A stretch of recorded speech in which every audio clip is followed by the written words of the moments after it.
Good morning. चलिए, आज हम फिर आपके समक्ष हाजिर हैं छत्तीसगढ़ करंट अफेयर के इस सीरीज में। कल हमने 2 मार्च तक का करंट अफेयर देख लिया था। आज हम चालू करेंगे, सॉरी, कल 1 मार्च तक का देखा था। आज हम 2 मार्च के करंट अफेयर को देखते हैं। ठीक, देखिए, आज पहली न्यूज़ है हमारे पास, अर्थशास्त्र से संबंधित है। वित्तीय वर्ष 22-23 से संबंधित है। जब ये बजट आया था फरवरी में, तब हमारे पास जो बजट का आकार था वह था 1,04,000 करोड़ का। ठीक, अब ये बढ़कर 1,15,000 करोड़ हो चुका है। ठीक, कैसे बढ़ा है? क्योंकि बीच में सरकार द्वारा 3 बार अनुपूरक बजट पास कराए गए, 1, 2, 3 बार।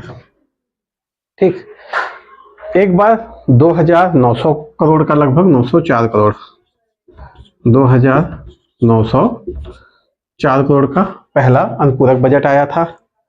उसके बाद 4,338 करोड़ का दूसरा अनुपूरक बजट आया। अभी वर्तमान में 4,000, मतलब 2 मार्च को 4,144 करोड़ का अनुपूरक बजट सरकार के द्वारा लाया गया है। अनुपूरक बजट आखिर क्यों लाया जाता है? देखिए, सरकार जब योजनाएं बनाती है तो एक बजट निर्धारित कर लेती है। अपन दैनिक जीवन में समझते हैं, मेरे को बाजार जाना है, ठीक, पैसे घर में है मम्मी पापा के पास। ठीक, उन्होंने मेरे को 500 रुपए दिया और बता दिया कि बाजार से आपको सब्जी लाना है, किराना लाना है। मैं गया बाजार से, सब्जी लाया, किराना लाया, लेकिन कुछ पैसे सब्जी में कम पड़ गए और कुछ किराना में पड़ गए। या मान लीजिए सब्जी ले आया, किराना में कुछ पैसे हमको कम पड़ गए, पूरा सामान नहीं आ रहा है। आया, मम्मी पापा को बताया कि हाँ, इतना पैसा मेरे को कम पड़ गया। फिर उन्होंने उतना पैसा और दिया, बोला ठीक है अब जाके ले आओ। तो यह जो अलग से फिर दिया गया, यह आपका हो गया अनुपूरक बजट। जब सरकार योजनाएं बनाती है तो कई बार जो एस्टिमेट करती है उससे क्या खर्चा ज्यादा हो जाता है, कुछ आकस्मिक ऐसी चीजें हो जाती हैं जिससे खर्चे बढ़ जाते हैं। तो इसको पूरा करने के लिए भारतीय संविधान में एक प्रावधान दिया गया है, वो है अनुपूरक बजट का प्रावधान। ठीक, देखिए, सरकार जो है वह संचित निधि, जो सरकार का कोष होता है, वहां से पैसे सीधे नहीं निकाल सकती कि उसको जब मन हुआ पैसे निकाल लिए।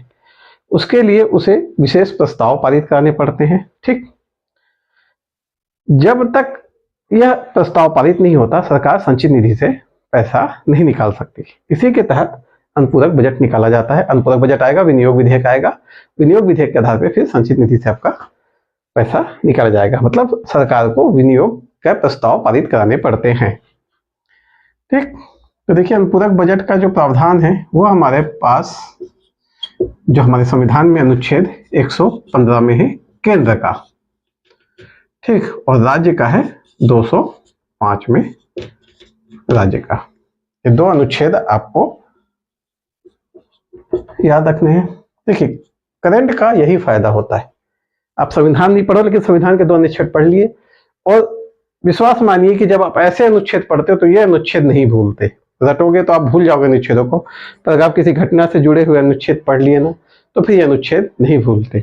जब संविधान पढ़ेंगे मैं बताऊंगा संविधान में अनुच्छेदों को कैसे याद करें, और उसको याद करने का यही एक बहुत बेस्ट तरीका है कि आप उसको घटनाओं के साथ जोड़ के याद करते जाइए, तो उसको आपको रटना नहीं पड़ेगा, अनुच्छेद आपको याद हो जाएंगे।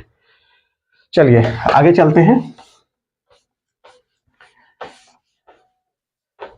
ठीक, विश्व वन्य जीव दिवस दूसरा है हमारा, विश्व वन्य जीव दिवस कब मनाया जाता है? 3 मार्च को मनाया जाता है। एक और दिवस याद रखिए, विश्व वन दिवस कब मनाया जाता है? 21 मार्च को। कंफ्यूज मत हो करके, आप दोनों को एक साथ ध्यान रखिएगा ताकि कंफ्यूजन मत हो वन्य जीव और वन दिवस में। ठीक, देखिए, 3 मार्च को जो विश्व वन्य जीव दिवस मनाया जा रहा है, यह दिवस मनाया जाता है, एक संस्था है साइट्स की स्थापना के उपलक्ष्य में। साइट्स की स्थापना हुई थी 3 मार्च 1973 को। ठीक, संयुक्त राष्ट्र में 2013 में यह 63वें अपनी बैठक में यह घोषणा की थी कि 2014 से यह दिवस मनाया जाएगा। इस संस्था के जो अच्छे काम इस संस्था के द्वारा किए गए हैं उसको मतलब संस्था को महत्व देने के लिए, इसके महत्व को बनाए रखने के लिए। ठीक, 2014 से फिर हम लगातार विश्व वन्यजीव दिवस 3 मार्च को मना रहे हैं। साइट्स को देखते हैं। देखिए, साइट्स का मुख्यालय जो है वह आपका जिनेवा स्विट्जरलैंड में स्थित है।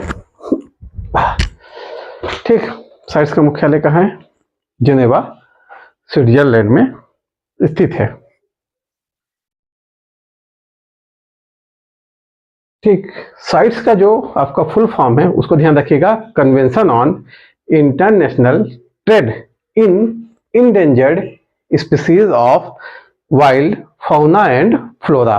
क्या? Convention on international trade in endangered species of wild fauna and flora. ठीक, विश्व वन्यजीव दिवस के उपलक्ष्य में क्या हो रहा है? छत्तीसगढ़ में क्यों आया यह न्यूज? छत्तीसगढ़ में कांगेर घाटी में प्रतियोगिता का आयोजन किया जा रहा है। प्रतियोगिता क्या क्या होगी? एक होगा आपका चित्रकला और भाषण। इस प्रतियोगिता में 3 पुरस्कार प्रदान किए जाएंगे। 5,000 का प्रथम, 3,000 का द्वितीय और 2,000 का तृतीय पुरस्कार। ठीक, आइए अब कांगेर घाटी भी यहाँ पूछा है तो कांगेर घाटी के बारे में कुछ जानकारी लेते हैं। कांगेर घाटी की स्थापना 1982 में की गई। यह एशिया का पहला ऐसा पार्क है जिसे बायो रिजर्व की बनाया गया था, पर फिर बाद में से हटा दिया गया। ठीक, कांगेर घाटी में हमारे क्या मिलती है? पहाड़ी मैना, जो राज्य पक्षी है छत्तीसगढ़ की। कांगेर घाटी में एक जगह का नाम है भैंसा दरहा, भैंसा धारा भी कहीं कहीं बोलते हैं, और एक है केंजर धारा, केंजर धारा। ये दोनों जगह मगरमच्छों के प्राकृतिक आवास स्थल हैं। ठीक, क्या है? मगरमच्छ यहाँ प्राकृतिक रूप से पाए जाते हैं। कांगेर घाटी में हमारी छत्तीसगढ़ की कुछ महत्वपूर्ण गुफाएं पाई जाती हैं, जैसे कुटुमसर गुफा, कैलाश गुफा, डंडक गुफा। ठीक, कुटुमसर गुफा फेमस है अंधी मछलियों के लिए, जिनको हम क्या बोलते हैं? शंकराई मछली। इनका नाम शंकराई इसलिए पड़ा क्योंकि जो शंकर प्रोफेसर थे उनके द्वारा इस गुफा का अध्ययन किया गया था, उन्हीं की यादगार में इस मछली का नाम शंकराई मछली रख दिया गया है। कांगेर घाटी में ही छत्तीसगढ़ का सबसे ऊंचा जलप्रपात, क्या नाम है? मुनगा तीरथगढ़ जलप्रपात, मुनगा बहार नदी पे है। ठीक, स्थित है आपका कांगेर घाटी में। कांगेर घाटी का एरिया है लगभग 200 वर्ग किलोमीटर का। ठीक, इतनी जानकारी आपको कांगेर घाटी के बारे में याद रखनी चाहिए। चलिए, देखिए क्वेश्चन ऐसे ही बनते हैं, लोग सोचते हैं क्वेश्चन कहाँ यहाँ से क्यों पूछा, तो वो जगह कहीं ना कहीं उस वर्ष में या आसपास एग्जाम के न्यूज में रहती है, तभी वहां से फिर क्वेश्चन बनते हैं। ज्यादातर जीके क्वेश्चन ऐसे ही बनते हैं, वो जगह आपकी न्यूज में रहेगी। अब भी जब भी देखो कोई क्वेश्चन, आप 1 साल का जीके उठा के देखो, कभी ना कभी उस 1 साल के अंतर्गत वह जगह न्यूज में पक्का आई होगी। ठीक, चलिए अगला जो हमारा टॉपिक है करंट अफेयर का, वो है डेनेक्स से संबंधित। डेनेक्स क्या है? डेनेक्स एक गारमेंट ब्रांड है। डेनेक्स एक क्या है? गारमेंट ब्रांड है। इसकी पहली यूनिट स्थापित की गई थी 31 जनवरी 2021 को दंतेवाड़ा के हारम में। ठीक, वर्तमान में इसकी 5 यूनिट संचालित है। कटे कल्याण, छिंदनार, बारसूर और कादली। कटे कल्याण, छिंदनार, बारसूर और कादली। ठीक, देखिए जो डेनेक्स है इसको आपको थोड़ा अच्छे से पढ़ना चाहिए, क्योंकि अभी जो मेंस आ रहे हैं, जीपीएससी का मेंस होगा, तो इससे महिला सशक्तिकरण से संबंधित कोई भी आपको वैल्यू एडिशन करना है, उसके लिए आपको ऐसे सब पहलों को ध्यान में रखना चाहिए, है ना। या फिर स्पेशल इसके ऊपर भी ऐसे का पूरा एक टॉपिक ही पूछ सकता है ऐसे पे, ठीक। नेक्स्ट का महिला सशक्तिकरण और आपका दक्षिण आपके बस्तर के विकास में उसकी भूमिका पर चर्चा कीजिए या टिप्पणी कीजिए, या फिर इस पे अपने विचारों को प्रकट कीजिए, है ना। या फिर छत्तीसगढ़ की अर्थव्यवस्था में इसके प्रभाव को बताइए। तो ऐसे करके क्वेश्चन यहाँ से सीधे भी जनरेट हो सकते हैं, ठीक। क्योंकि देखिए ज़्यादातर जो छत्तीसगढ़ सरकार की जो फ्लैगशिप योजनाएं, इनमें कोई ना कोई तो ऐसे में जरूर पूछी जाती है ना। तो ये भी एक योजनाओं में से ही है, इसके बारे में पूछ सकता है। तो इसके आंकड़ों को जुटाना, कितनी फैक्ट्रियां हैं, इसका वार्षिक व्यापार कितना है, कितने स्वयं सहायता समूह इसके साथ संलग्न है, क्या क्या काम कर रहे हैं, इसको आप पढ़ सकते हो किसी अगर मेंस के एग्जाम पे आप बैठने वाले हो तो। और अगर आप सिंगल लाइनर क्वेश्चन मतलब कि जीके के हिसाब से, करंट के हिसाब से पढ़ रहे हो, तो इतना काफी है कि स्थापना कब, यूनिट कहाँ कहाँ पे है, ठीक।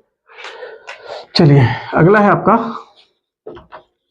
आयुर्वेद महाविद्यालय की एक पहल है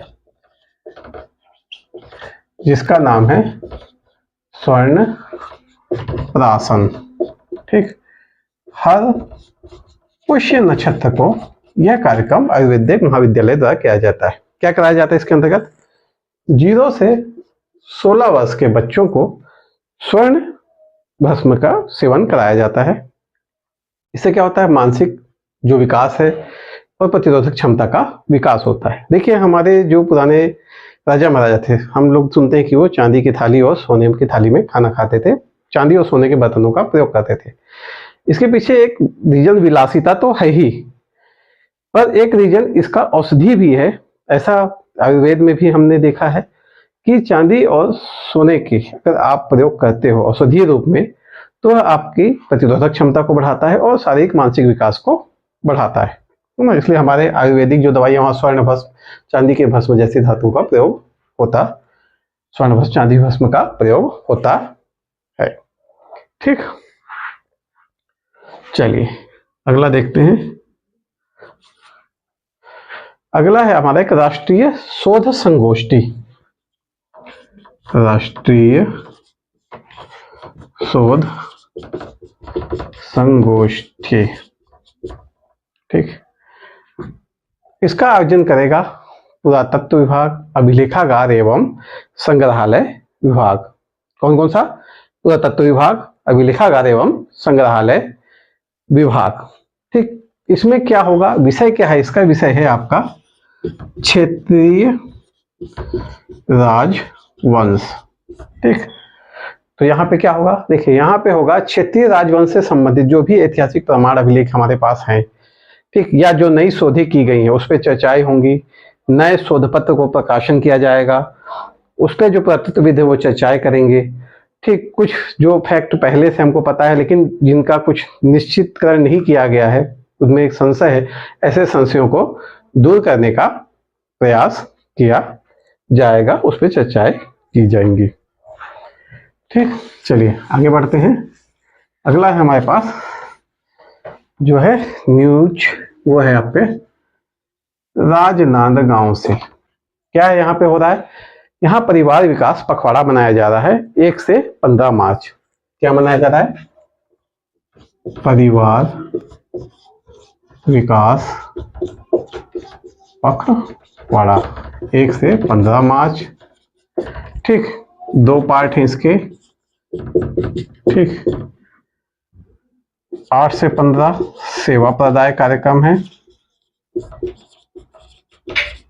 कब, और 1 से है आपका 7 दंपत्ति संपर्क कार्यक्रम, ठीक। दोनों ही एक सामाजिक जन जागरूकता कार्यक्रम है, ठीक। इसमें क्या है? परिवार नियोजन से संबंधित, स्वास्थ्य से संबंधित जो भी हमारे पास व्यवस्थाएं हैं, इससे लोगों को जागरूक किया जाएगा, उनके परिवार नियोजन के फायदे बताए जाएंगे, ठीक। उनसे संबंधित उनको शिक्षा प्रदान की जाएगी, ठीक, ताकि वह परिवार नियोजन के महत्व को समझ सके, ठीक। सेवा प्रदाय कार्यक्रम में हमको दंपति संपर्क कार्यक्रम में तो समझ गए होंगे, मतलब ऐसे जो परिवार है उनसे संपर्क किया जाएगा, उनको जागरूक किया जाएगा परिवार नियोजन से संबंधित शिक्षाएं प्रदान की जाएंगी। सेवा प्रदाय कार्यक्रम में जो जो सेवाएं सरकार के द्वारा प्रदान की जाती हैं या जो सेवाएं वो प्राप्त कर सकते हैं उनकी भी जानकारी ऐसे परिवारों को दी जाएगी। चलिए आगे है आपका भोरम देव महोत्सव। ठीक, भोरम देव महोत्सव ये आपका क्रम का है 27वां महोत्सव है। भोरम देव महोत्सव 19-20 मार्च को मनाया जा रहा है। ठीक, ये तो हो गया सिंगल लाइनर क्वेश्चन करंट से संबंधित। कुछ चीजें हम देखते हैं भोरम देव मंदिर से संबंधित। देखिए भोरम देव जो मंदिर है वह है आपका शिव का मंदिर है। निर्माण का समय है 11वीं सदी। ठीक, निर्माण की शैली आपकी नागर शैली। इस मंदिर का जो मुख है वह किस दिशा की ओर है? पूर्व की ओर है। ठीक, इस मंदिर का जो मुख है वह पूर्व की ओर है। मंदिर में 3 तरफ से जाया जा सकता है, मतलब मुख पूर्व की ओर है, बीच में मंडप है, मंडप में 3 तरफ से आप जा सकते हैं। मंडप की जो लंबाई और चौड़ाई है वो 60 क्रॉस 40 फीट की है। ठीक, ध्यान रखिएगा, पूछता है क्वेश्चन ना, खासतौर से व्यापम के मंदिर का मुख किधर है। ध्यान रखिए मंदिर का मुख पूर्व की तरफ है। 3 तरफ से मंदिर में प्रवेश किया जा सकता है। प्रवेश करने पे हम पहुंचते हैं मंडप में। मंडप की जो लंबाई और चौड़ाई है 60 क्रॉस 40 फीट है। इस मंदिर का निर्माण गोपाल देव राय और लक्ष्मण देव राय द्वारा कराया गया था। ठीक, ये दोनों कैसे? हाँ, ये दोनों हैं आपके फड़ी नागवंशीय शासक। ठीक, फड़ी नागवंशीय शासक हैं ये दोनों आपके। चलिए आज का छत्तीसगढ़ करंट यहाँ समाप्त होता है। ठीक, बहुत अच्छे करंट थे आज छत्तीसगढ़ में। ठीक, सभी इंपॉर्टेंट थे, तो इसको आपको ध्यान देके अच्छे से नोट्स बना के इनका रखिए। और वीकली बेसिस पे एक बार आपको 7 दिन का रीडिंग करना है। देखिए याद नहीं करना है आपको, वीकली बेसिस पे ना करंट अफेयर को एक बार, जैसे आज से मैं सोमवार से पढ़ना शुरू किया शनिवार तक, संडे को मैं सोमवार से शनिवार तक जो पढ़ा उसको एक बार पढ़ूंगा, याद नहीं करूंगा। क्या करूंगा? रीडिंग करूंगा। बड़ी मुश्किल से आपको आधा घंटा लगेगा। आधा घंटा भी मेरे ख्याल से ज्यादा बोल दिया मैं। सिर्फ रीड करना है और वो आधे घंटे भी नहीं लगेंगे।